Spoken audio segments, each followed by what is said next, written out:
अंधा आदमी इमारत के पास बैठा था और पास एक बोर्ड रखा था जिस पे लिखा था, मैं अंधा हूँ, बराए मेहरबानी मेरी मदद करें। साथ में उसकी टोपी पड़ी हुई थी जिसमें चंद सिक्के थे। एक आदमी वहां से गुजर रहा था, उसने अपनी जेब से चंद सिक्के निकाले और टोपी में डाल दिए। अचानक इसकी नज़र बोर्ड पर पड़ी। उसने बोर्ड को उठाया और इसकी दूसरी तरफ कुछ अल्फाज लिखे और बोर्ड को वापस रख दिया ताकि लोग इसको पढ़ें। आदमी के जाने के बाद कुछ ही देर में टोपी सिक्कों से भर गई।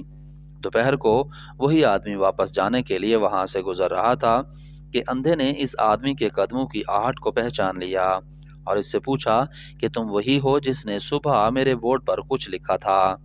आदमी ने कहा कि हाँ, मैं वही हूँ। अंधे ने पूछा कि तुमने क्या लिखा था कि कुछ ही देर में मेरी टोपी सिक्कों से भर गई जो सारे दिन में ना भरती थी।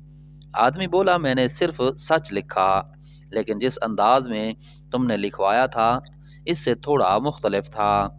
मैंने लिखा, आज का दिन बहुत खूबसूरत है, लेकिन मैं इस काबिल नहीं कि इसका नज़ारा कर सकूं।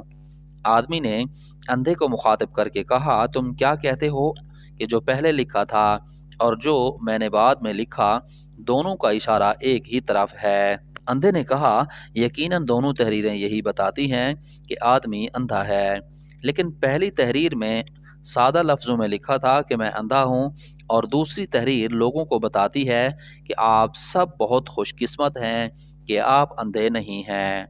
नतीजा, हमको हर हाल में अल्लाह ताला का शुक्र अदा करना चाहिए।